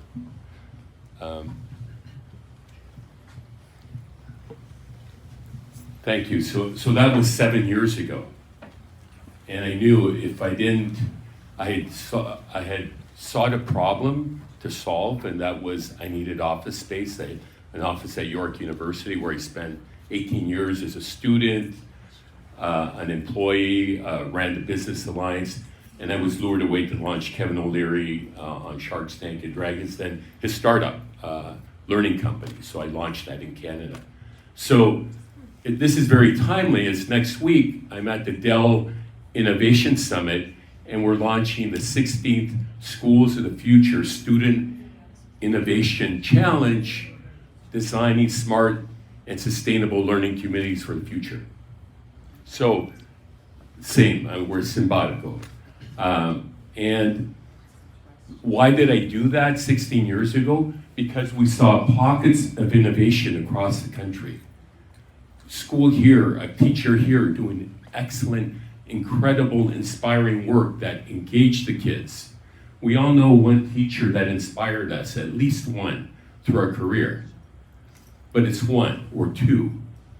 How do we dismantle the industrial model of learning in K-12 and university? I still play faculty hockey at York University. Talking to the professors, they say to me, post-COVID, students don't want a 3-hour lecture any longer. They don't want to sit in a class for 3 hours. And the professors don't know how to deal with that. Thank you. So the challenge is, how do we dismantle and redefine the future of learning? Who wants to answer? I know it's a loaded question, but. Yeah, I think right now education is going to be hit by, the most disruptive force. Education has been pretty impervious to digital transformation. With AI, I think it really is going to redefine the role of the teacher, redefine the role of the student. I see this happening not only in education, but I see it in the workplace. I think both work and education are heading to a new paradigm, which is based on research. One of the things that I learned, from this life I had of, parents that, my wife always jokes that I was born in the Middle Ages, and really, I might as well have been, but I know the oral tradition, I know the literate tradition, and we're in a new immersive world that has an immersive tradition to it. But to work in this world, we're gonna have to move beyond those models. And education is still an industrial model. It's trying to broadcast to as many people as possible and get them to be able, through words, to copy things. It's to counteract that, people are going back to the apprenticeship model where you're observing and it's somatic learning. It's called work integrated learning, right? But the true future is about we're all researchers, we're all explorers, and education should be that exploration, and we should be focusing on research, because the answers, repeating answers is, will become the work of AI, and creating new knowledge will become the work,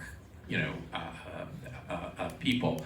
But that will be the case in business. Because, I remember the day, and you probably designed in that day, and so did I, where you made a design product and it was good in the market for 10, 15 years. I mean, the beauty and the incredible creativity in each of those Adi Compasso d'Oro products, which are so cleverly displayed, like when you showed the slide, the chair was divided up to see the parts. So people know that a chair is made up of parts, right? And someone thought of the parts, right? That world is going to be replaced by, really is a generative evolutionary design model. And we're going to be all needing to be at the forefront of research, because our companies are only gonna, like right now, you need to launch and do R&D and launch a new product every year to even maintain competitiveness, even if you have regional markets, never mind if you're in a global market. So it's a big shift that's going to be required, and again, we are not prepared, we're not practicing, and this is what I like to describe. To me, the biggest change in design is the recognition of time as a design element. So I don't try to design solutions any longer, I try to design unfoldings, because you can't solve complex and wicked problems with a solution. Like everyone says, what's the silver bullet? It's not a silver bullet. It's an evolution, it's an unfolding. You solve one piece of the problem, which enables you to then solve 3 pieces of the problem, which then enables you to solve the other 5 pieces of the problem. So we need to train that kind of thinking to design an unfolding. And that's what we have to train the next generation. Sorry to take so long to answer that. It's okay. Yes, I would say, do you have also an answer to this question? And that will be our last. Is there any other questions from the public? Yes, there is one, and we can take one more. Yes, I'm reading a book right now about Leonardo da Vinci, and I wanted to ask you, this is kind of the quintessential designer, how has this person influenced you or your thinking? Is this question for Fabrizio? Anyone who would like to take it. Then I'll include all 3. How did Leonardo da Vinci influence you as a designer? I am Leonardo da Vinci.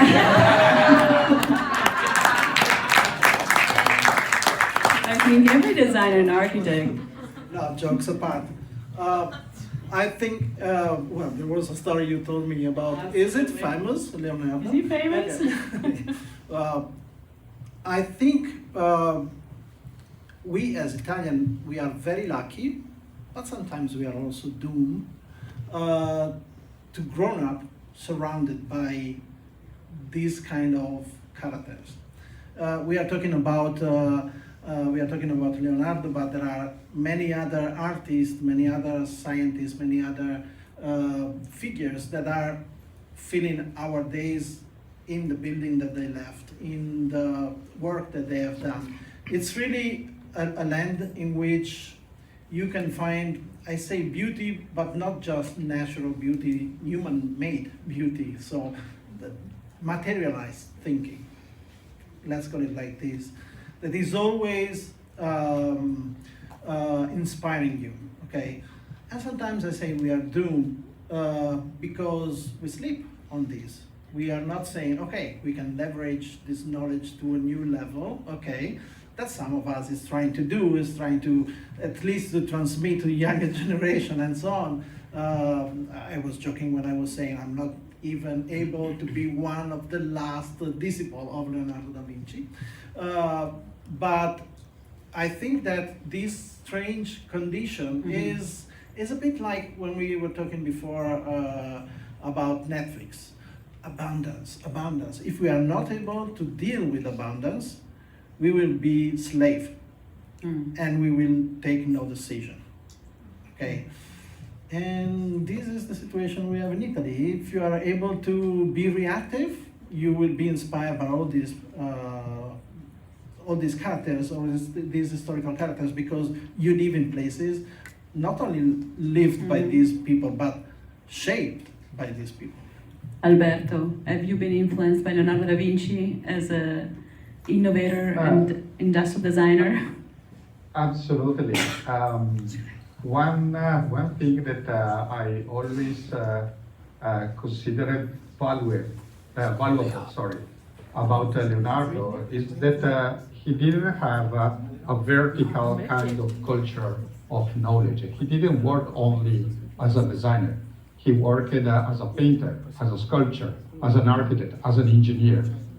And this very broad culture, I think, gave him a very open mind and a way to solve the problem from facing the problem from different perspectives. Okay, so this kind of very multicultural approach to life and to design and to all the operas that he did, for sure was a very, I can say, interesting way for to solve the problem that he had to face, and from where we can learn a lot. Thank you so much. Ooh, I hear our time is up. So I would like really to thank you all for participating. Thank you, Luigi Ferrara, for participating in the panel. Many thanks. Many thanks for to Fabrizio for taking an airplane and coming all the way to Toronto to talk about your wonderful experience. Thank you very much, Alberto, for being with us, even though you're about 5,000 kilometers away in Vancouver, but time is on your side. So, thank you very much all, and please join us for a reception. Thank you.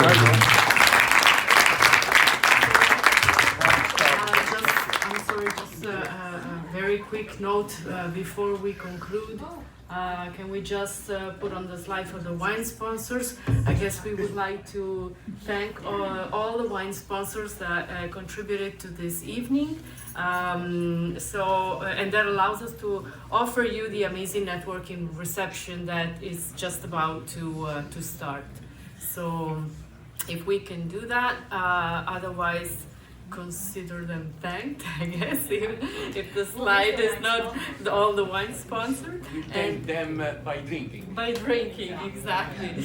And so to all of you, thank you so much for participating on behalf of the Sistema Italia, the Consulate General of Italy in Toronto, the Italian Trade Agency, the Italian Cultural Institute in Toronto, and the Italian Chamber of Commerce of Ontario in Canada. And a special thank you goes obviously to architect Fabrizio Pierandrei for accepting the invitation, and to the panelists Luigi Ferrara and Alberto Bicego, thank you so much. Thank you Veronica, thank you Consul General, grazie a tutti e buona serata.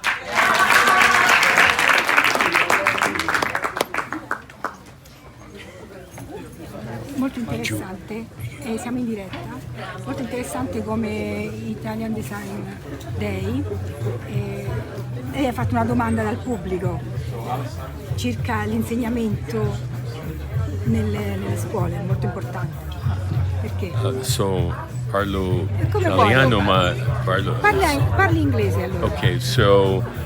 Si presenti prima, lei cosa... Mi chiamo Roberto Martellacci. I am the founder and president of Mindshare Learning, technology company, and I've been immersed in learning and innovation for over 25 years. And tonight's presentation was most inspiring and fascinating in that we are at a critical juncture in our evolution as a civilization. Post-COVID, there's an opportunity for us to really redefine the future. The bubonic plague spawned the Renaissance era. And so I'm optimistic about the future of learning. And our architects here who spoke so eloquently about design thinking was inspiring to me, because I've been in the process of redefining and pushing the envelope around innovation and education for the last 25 years. So I'm grateful for the opportunity and look forward to collaborating. We need a collaborative Italy and Italians, Canadians. We have an opportunity to forge a global international partnership to really make an impact on the next generation. So it's such an honor to be here and grateful to participate in anything in the future that we can make an impact on. Thank you. Grazie. Yeah. Yolanda Russo.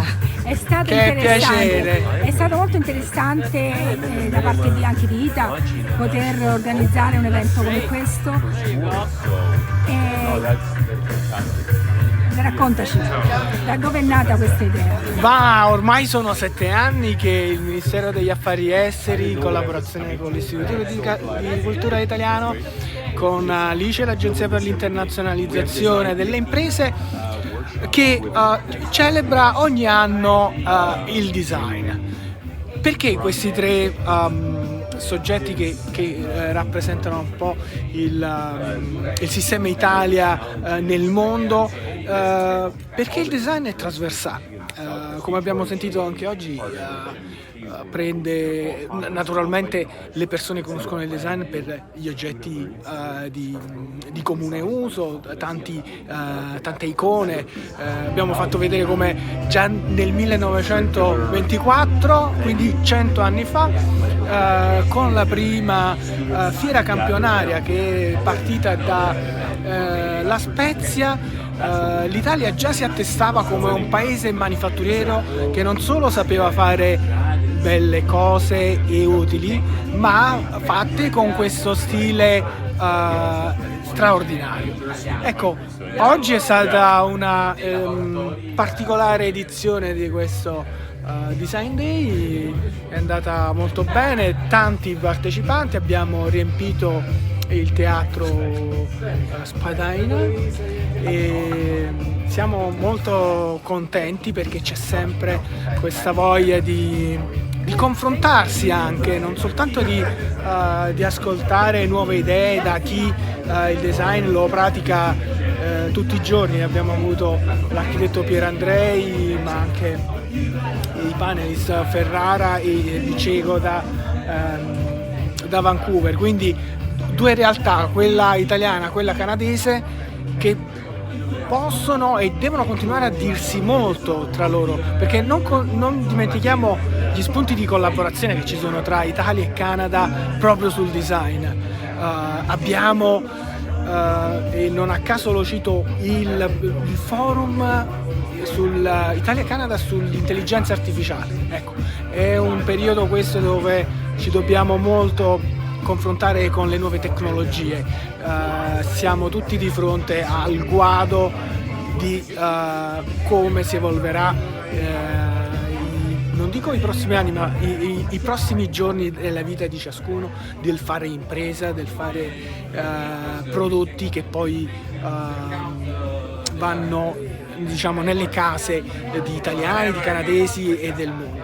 Ecco, l'Italian Design Day è non soltanto celebrazione, come dire, del genio e della manifattura italiana, ma è anche un momento di confronto come questo, in un paese come il Canada che non a caso, io dico, accomunato con l'Italia da, diciamo, due luoghi comuni che entrambi i paesi si sono tolti di dosso definitivamente. Quello dell'Italia che è artistica e evocata sicuramente alla genialità, abbiamo ricordato anche Leonardo da Vinci naturalmente, ma è un paese industriale dove la tecnologia entra in campo ed aiuta il design nelle filiere industriali e nei processi di produzione, così come un altro luogo comune è il Canada, che magari fino a 15 anni fa era prevalentemente e prettamente produttore ed esportatore di beni di commodities, di beni di base, prodotti da lavorare e da trasformare.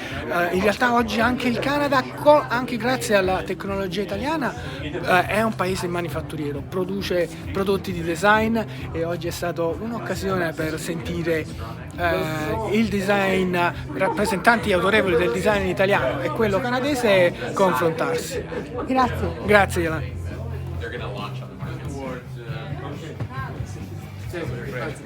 Allora vi avete... And you know what? We have a fall conference. Io la devo ringraziare perché grazie a lei ho potuto vedere quello che accadeva dentro l'AGO una settimana fa. Sente, colgo l'opportunità di poterle fare questa intervista oggi qui perché è importante questo connubio tra il design italiano e il design in Canada e come questi rapporti possono sempre essere più stretti. Design in Canada e design in Italia hanno trovato un punto di incontro oggi qua, in particolare a Toronto, e questo è proprio uno degli obiettivi dell'Italian Design Day, mettere insieme elementi per fare più cose fatte bene e anche funzionali. Design, come è stato spiegato oggi, non è solo il prodotto di lusso, è il prodotto anche di tutti i giorni, e quindi proprio questa è la tendenza che vorremmo cercare di esplorare, e quindi attraverso anche un miglioramento delle relazioni commerciali, in questo caso tra il Canada e l'Italia, che stanno andando molto bene, ma a parte il settore agroalimentare, a parte il settore dei prodotti di lusso, ecco che una serata come quella di stasera fa da trait d'union, per usare una delle due lingue ufficiali del Canada, tra i due paesi, anche in un settore che è sì quello del design, ma che punta alla quotidianità. Vogliamo prodotti funzionali sì, ma anche belli. E il rapporto migliora tra le persone, gli oggetti e il mondo che ci circonda. Grazie console generale Zelioli. Prego.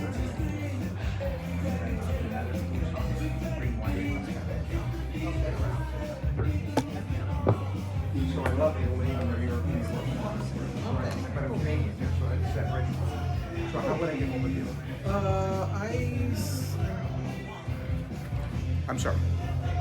You need him. Okay. I'm gonna see if I have a business card and I give it to you so we can get in contact. Perfect. Or I can give you my. Right.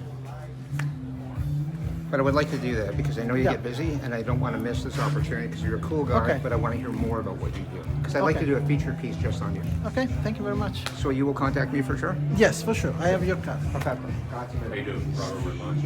Eccoci a fine di questo bellissimo Sì. evento. Sono stati dati tanti spunti di riflessione. Sì.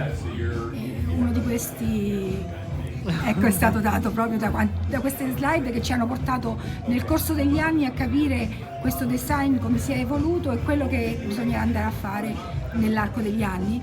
Ma è stato molto interessante quell'immagine e l'idea del Duomo di Milano. Sì. Perché?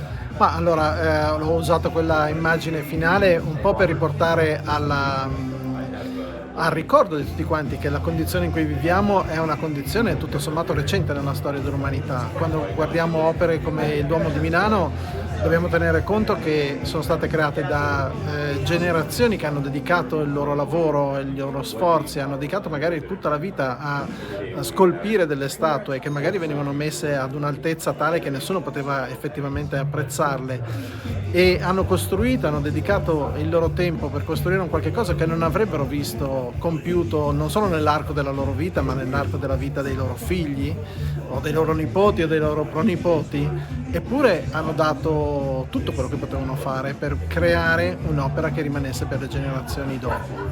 Allora, sicuramente era un periodo in cui c'erano forti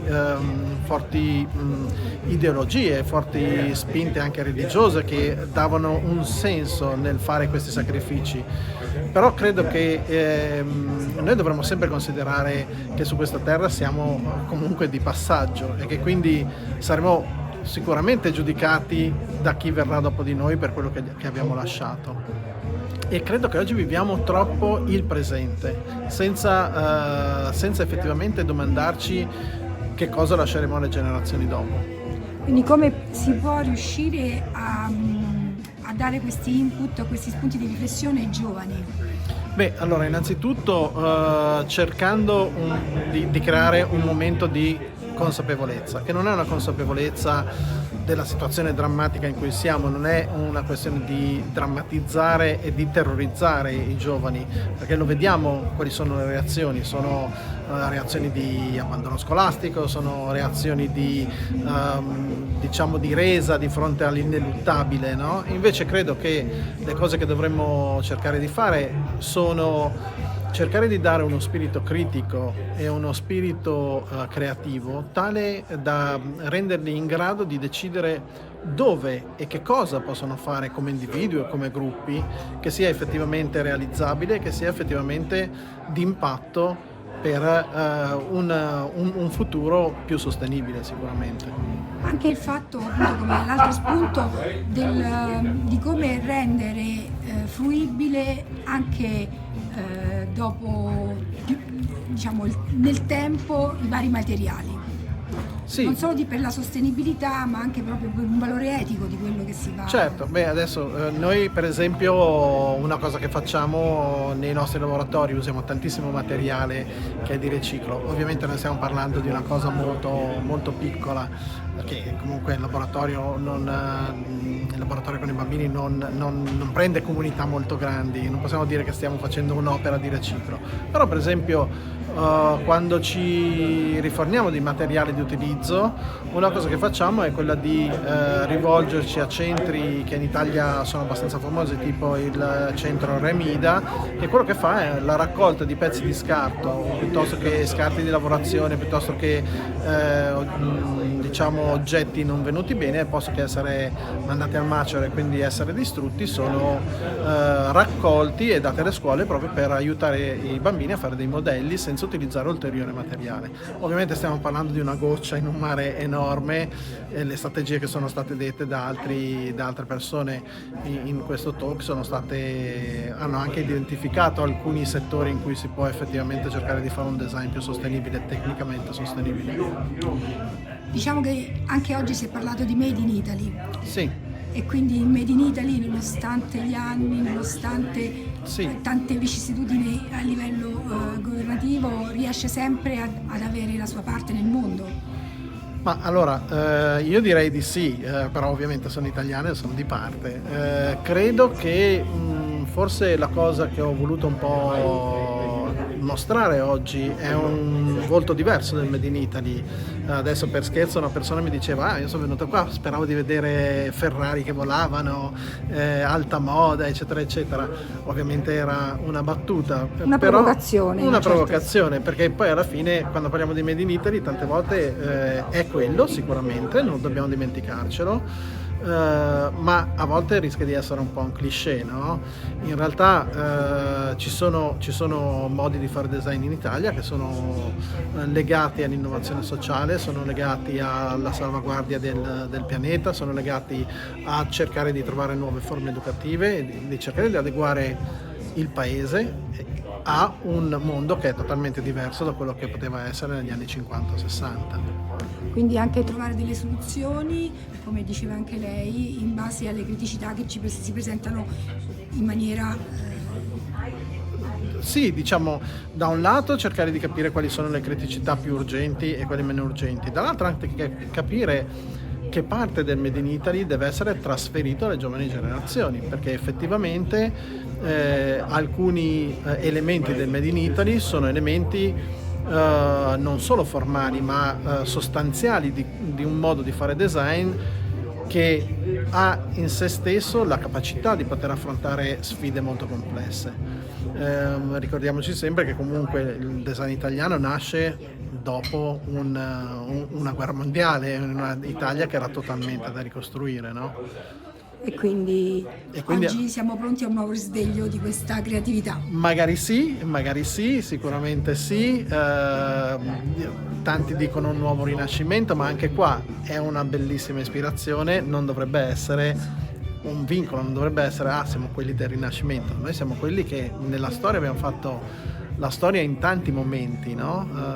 E forse questo è uno dei momenti in cui il design italiano, non rimanendo nel suo recinto di design italiano ma come contributo a un design mondiale, può forse portare un contributo, diciamo, operativo a livello globale.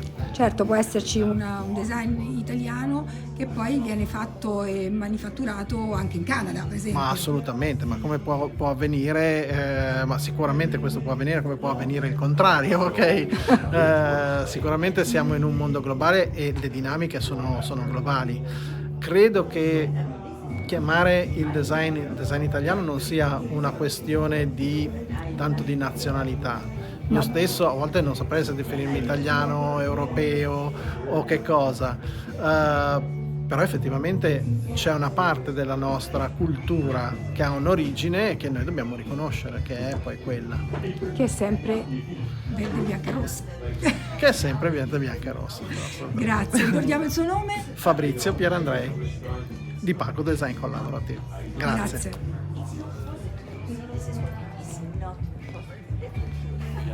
I just want to grab can I grab a picture with them?